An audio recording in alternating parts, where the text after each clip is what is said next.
आधार card कोई मांगता है तो ओरिजिनल देते हो या फोटोकॉपी देते हो? बोलो ना। मेरा तो कोई अभी तक आधार कार्ड ही नहीं बना है, ध्यान रखना। हम लोग ऐसे कि हमारे आधार कार्ड ही नहीं है, हमारा कोई मूल निवासी प्रमाण पत्र नहीं है, हमारा राशन कार्ड नहीं है। एक व्यक्ति ने पूछा कि महाराज आपका आधार कार्ड क्यों नहीं है? हमने कहा इसलिए संतों के आधार कार्ड नहीं होते क्योंकि संत ही सारे जगत का आधार हुआ करता है, उसे आधार कार्ड की कोई जरूरत नहीं पड़ा करती है। आपके है ना आधार कार्ड? तो बोलिए ओरिजिनल कॉपी देते हो या जेरॉक्स देते हो? बोलो। पीछे से आवाज नहीं आ रही, महिलाएं सब अनपढ़ बैठी हैं क्या? बोलो क्या देते हो? जेरॉक्स देते हो ना? ओरिजिनल तो नहीं देते ना, मालूम है?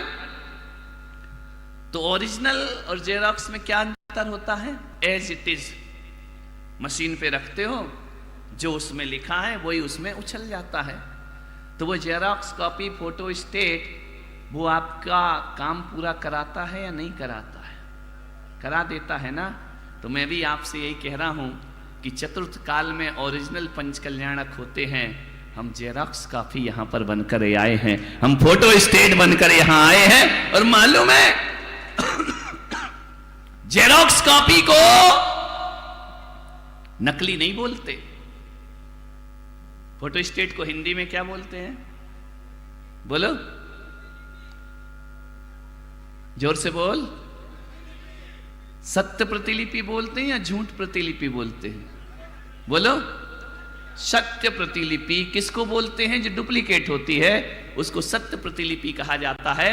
तो ये जो तीर्थंकर हैं, ये जो माता पिता बने, ये जो इंद्र बने हैं, ये सब भी सत्य प्रतिलिपि हैं चतुर्थ काल की। इसलिए 7 पुण्य का हम बंद कर सकते हैं। इस भाव से यहां बैठो, ये सत्य है या सत्य नहीं है। माता पिता यदि अनुभव कर ले कि हम सचमुच भगवान के माता पिता हैं, और एक माता पिता का व्यवहार कैसा होना चाहिए, यदि वह सीख लेते हैं, आज नहीं तो कल मैं गारंटी देता हूं कि तुम तीर्थंकर के माता पिता भविष्य में बन पाओ या ना बन पाओ, तीर्थंकर बन पाओ या ना बन पाओ, एक दिन तुम मोक्ष के भागी जरूर बन जाओगे, निर्वाण के पात्र। चाहे जिसको जो पात्र मिला है अपने आप को वैसा ही महसूस करो। इसको बोलते हैं स्थापना निच्छेद। समझ में आए? शास्त्रों में भाव स्थापना, द्रव्य स्थापना। सिर पर मुकुट बांधने से पुण्य नहीं लगता है, वैसा अनुभव करो तो 7 पुण्य का बंध हुआ करता है। कल मैं अपने कक्ष में था, शोधर्मिंद्र मेरे पास आए थे। मैंने कहा ढंग से डायलॉग बोलना, ये चिंदी हिंदी पढ़ पढ़ा के मत बोलना, 2 लाइन बोलना है। बोले महाराज आशीर्वाद दो।